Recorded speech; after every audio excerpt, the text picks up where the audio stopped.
Hey, how's it going, guys? I am Osebo. Thanks for watching the video. We're back again talking comics of the week. A lot of stuff happening in the comics this week. Today with me, again, is Daniel Galvan. Say hi. Hi, I'm Daniel Galvan. I'm ready to talk about comics. Hey, Dan. Yeah. What you think about the Button Part 2? What I think about the Button Part 2. You know.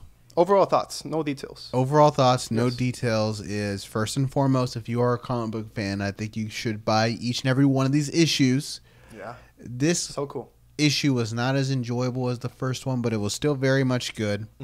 It feels like they're going hardcore balls to the wall in the Batman issues, and then they're doing a lot of setup in the Flash issues. But at the end of the day, I enjoyed it. It wasn't as good as the first part, and obviously no spoilers yet, but it ended in a nice cliffhanger. Yeah. Williamson doing the story and Porter doing the art. The art is something that is, for me, something unique of the Flash and how this guy is drawing it. Yeah. How the Flash looks, the lightning, how he runs. It's so cool. Batman is cool too. The way he draws it, the imposing thing on him. Talking about details now, the cosmic treadmill is back. Yeah. I don't know, what do you think of Flash having to use a treadmill to travel in time and not just run? I mean, it seems like there's a lot of times in comic books you have things that are just there and it's completely irrational how it's able to achieve this purpose, and I guess now we get a little spoilery into it, but you have, I mean, just an awesome dynamic where you think Flash is going to go on this mission by himself, and then Batman pops up in a nice reveal. But he's on this treadmill, and then Batman just hitches a ride to the treadmill. It doesn't really make sense in my head how that cosmic treadmill can work with both of them. Yeah, given that the Flash has like crazy ass powers with the Speed Force, it's so weird for me that he has to use a treadmill to travel in time, since the guy is super fast. Like. But it's fun. It's just comic book nonsense, right? And there were a lot of Easter eggs in this issue, right? Yeah, a lot of Justice Society stuff. A lot of Easter eggs from, what is this, like a hall? Like, it's a hall. a lot of things, dude. There's a lot of lists there online that you can go to check out all the Easter eggs there. Oh, that's the Justice League hall that was in there. It was the hall where they put a bunch of stuff, and they should have put the button in there. The Hall of Lost and Found. Yeah. That's so cool. But yeah, you check it out, because we're not going to list everything here. But the thing with this one, I don't know if you get this feeling, there's only 4 issues in this arc, and it feels like it's just getting started. We're 2 issues in. I don't really understand how they're going to wrap this up. They're going to have to do everything in 3 and the conclusion in 4. Yeah. So 3 is going to be, I think, the big one. Like, a lot of action there. We also see in this issue Thomas Wayne. Now, like, they're going to interact in the next issue. So the cliffhanger is that Thomas Wayne is with Bruce Wayne, his son. Yeah. So what do you think of Thomas Wayne? We get some dad-on-son action, bro. Do you like him as the Flashpoint Batman? Oh, yeah. Yeah? I mean, first he sent Batman Bruce a little a little note through the timeline. Yeah. And then it got burned up. So now Bruce and Thomas get to interact, and that's obviously... so cool, dude. It's a dynamic they've been foreshadowing forever. Yeah. I just hope we don't have a whole issue of Batman where they're just making out and Bruce is really sad and crying. So what do you expect from... what do you want to see in the third one, the third issue? I mean, some type of revelation in terms of what the heck is happening. With Watchmen stuff? Watchmen stuff, yeah. Obviously, that's going to get trickled down time and again. But I really want to see a major action in terms of progression of the story. Yeah, that'd be cool. I want to see everything being, not everything, but I want to get some answers. Like, what's up with Reverse Flash? What's up with why are they in Flashpoint world? I don't know what's up with that. What does Thomas Wayne have to say in terms of what information does he know? Yeah. That's a lot of things. It's a great mystery story. Yeah, but so cool. It's a cool mystery story. The Flash and Batman are great. The relationship is so cool. The greatest detectives there. So sticking with DC and moving on from the button, a big thing also happened in Action Comics 978, which is Superman. They changed or rebirthed his origin story. What do you think of it? Overall thoughts? Well, there are some things I think you picked up on that I didn't, because you're more into Superman than I am. But I mean, this wasn't my favorite comic of the week. I know you probably liked it a lot, right? Yeah, I liked it a lot, but not pretty sure how I feel about mixing the histories of New 52 and the post-crisis Superman. So what did they change significantly? What stuck out to you? So what happened was that they split him into 2. So it was the New 52 and the Post-Crisis. So there were two Supermans. And then they joined them with some type of magic stuff that we don't know what happened. So they're now one Superman. So the history of one merged with the other one. Probably something to do with Dr. Manhattan. And the Superman Reborn, we saw a lot of that. But in this one, we see all the memory archives. So everything that the New 52 Superman dealt with and the Post-Crisis dealt with. Like we saw the bad guys also. We saw the Eradicator, Blank, Mongol, all of those. Lois Lane's origin and story also changed. So when she first came to Metropolis, they show how Superman or Clark revealed to her that he was Superman. So everything is joined there. The death of Superman also was there. The reign of the Superman. Connor Kent, which is the Superboy, wasn't there. So I thought we were gonna see him. Did you want to see Connor Kent at all, Superboy? Yeah. I mean, he to me is he's a powerful character. Yeah, obviously, and it probably does feel like in these major events he usually shows up. So I would like to see that. I mean, what I'm interested in is you had this heavy detail and like significant character shifting, and it seems like at the end of this Action Comics issue, it's missing something. Well, not only is it missing something, but it's like they're gonna go in a major pivot point because now he's gonna fight the Superman Revenge Squad, right? Yeah. You think there's any relation between what we're seeing there and the Revenge Squad, or is the Revenge Squad used as like we're gonna do this for a few issues, then we'll get back to this? I think that the Revenge Squad was first the Superboy Revenge Squad. So Superboy started that thing, and now it's the Superman Revenge Squad. Henshaw is so cool. I want to see what's up with him. Yeah. Because he was like the mysterious one that gathered everyone. I think it's not going to be like for one issue. I think we're going to see him in several issues. They're going to be the big bad for Superman now. So all the histories are together. All the characters are there now. We get everything just thrown to us, which is so cool. That's what I like.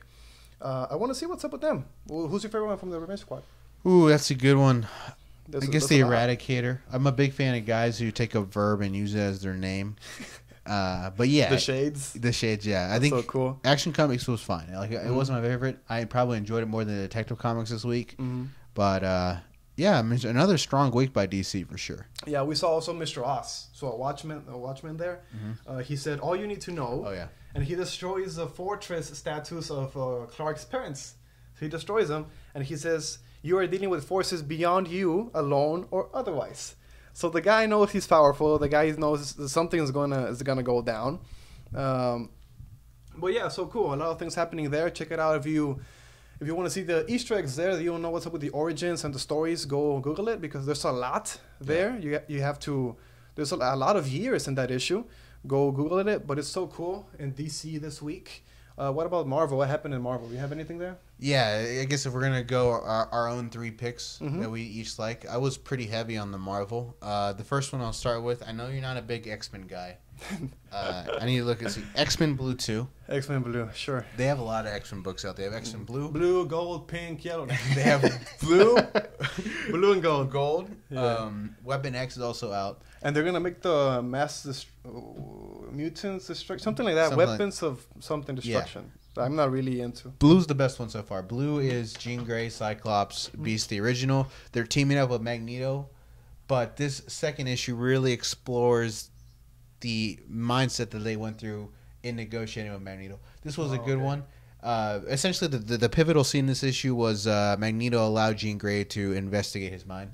Oh, but the issue ends with something interesting in terms of another motivation for Magneto. What about the story on Gold? Did you read Gold? Yeah, I get it confused because I feel like blue should be gold, gold should be blue. But in Gold, it's kind of a frustrating story because it's like I'm so tired of it's always about mutants are the bane of society and humans are trying. Right?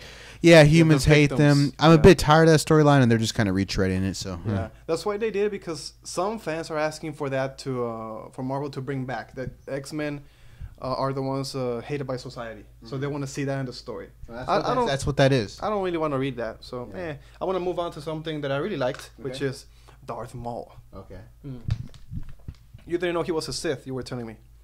I knew he was he was part of the dark side. I'm just saying I wasn't aware that he had force powers, which he used.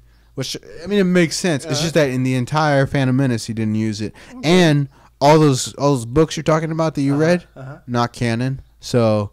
Well, there's some that is canon. Decanonized. Like this comic, Darth Maul. Yeah, well, now it is. Now it's canonized. Anyways, yes, Force. Talking about Sith, really quick plug. Check out the top 5 Sith video that I did some time ago. It's okay. I mean, you didn't have Rey in there. Who? Rey. Rey what? Skywalker. She's definitely going to be a Sith. She's not a Sith, dude. I'm not going to talk about Kylo Ren because he's an emo kid. Darth Maul number 3. The story by Cullen Bunn. I think it's really cool how they acquired the Padawan. I really like the way. The villain there. Do I talk spoilers or not?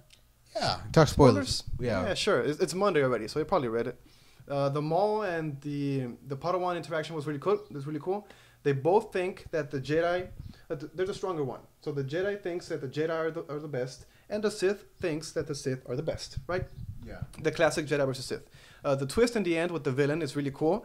I didn't expect that, but I wasn't surprised by it. She's a really cool villain, the way they set her up. The art by Luke Ross makes Maul mirror the cinematic Maul with the eyes, the teeth, the movements, and everything else. It was really well drawn. It looks so good. Kate, I don't know how to pronounce the Padawan's name. Cadis or whatever. She looks good. They draw the fear really well, and the auctioneer was awesome. Also, really dark. And the colors are a big one in this comic because they make him look really shadowy. The shield's red layers or whatever you want to call it make it look really cool. And the bounty hunters, they don't give them light, so they really look like dark. So it's so cool. It's a lot of stuff. I like how you mentioned the art. I think my favorite part is just every time that Darth Maul is on the page. Yeah, I love looking at his. Drawn. Yeah, but it's an interesting comic for sure. Moving on to my number 2. I'll stick with Marvel. Yeah, stick with Marvel. I will go with Mighty Thor 18. With Mighty Thor. You got the Asgardians. Well, really just Thor, although the Asgardian gods have come in and helped her. She's at war with the Shi'ar. And in this issue... Oh, something's cool going to happen there. I think Odinson is going to join her sometime. Yeah, likely. I mean, they're setting that up. Yeah. And we'll see. But she's like in this duel with the Shi'ar gods, and then they kiss and they make the Phoenix. What? Yeah. I didn't repeat that. They make out and they make the Phoenix. And so like the Phoenix is attacking Thor. And so Thor has to go to like Krakoa, the mutant island, and interact with a powerful telepath mutant like Quentin something. Dude, I think I gotta read it now. It's interesting. What it's all over the place because this guy Quentin is supposed to be the Phoenix in the future. Hardcore telepath. Anyways, this is a dope issue. Wow. It's not like when you think of Thor. This is taking you all over the place. You have Asgardians in this book, but it's epic. It's enjoyable. The writer Aaron is super, super awesome. Oh, Jason Aaron is one of my top writers right now. Yeah, and cool. He delivered. Yeah, so cool. What do you got? I want to move again to DC. That's gonna be my final one for me. Okay. Batman: The Shadow. I know you like that one. Yeah. The Shadow is a really old character. Snyder is writing this one, and Orlando also. Snyder, he's a good Batman writer, not my favorite, but he did a good job with this one. I think it wasn't just like a weird crossover just for the laughs. I think the story was actually good, from what we saw in the Arkham Asylum to spoilers, right? The murder, and Montoya's there also, which is pretty cool. The art by Rosmo and Plasencia is cool. Constantine was well drawn, and this was no exception from those two artists.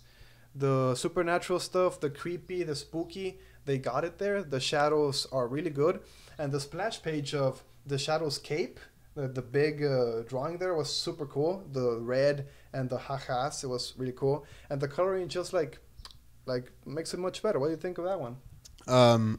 Honestly, that may be my favorite comic the entire week. Yeah, so cool watching the Shadow there. It was weird. It was my favorite part is real subtle. It's the guy who gets murdered, the guy who feeds all the Gotham inmates. Yeah. My favorite part of the whole Poor guy. comic was in the very beginning. He's delivering food to Mr. Freeze, and it's a specifically shark. The shark. And Poison Ivy gets her own meal. Oh man. Two-Face gets a hot dog. I loved it. I really enjoyed it.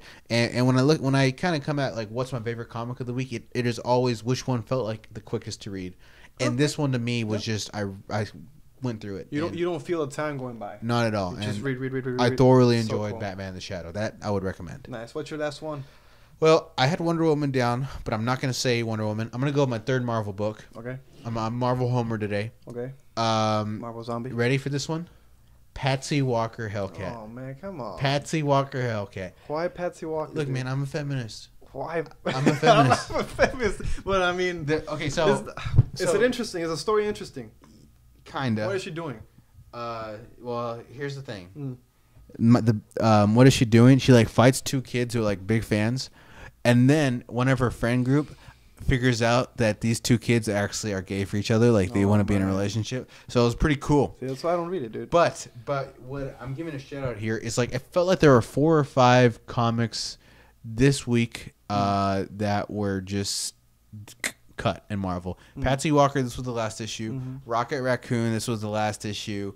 Great Lakes Adventures, this was the last issue. No one reads that. Exactly.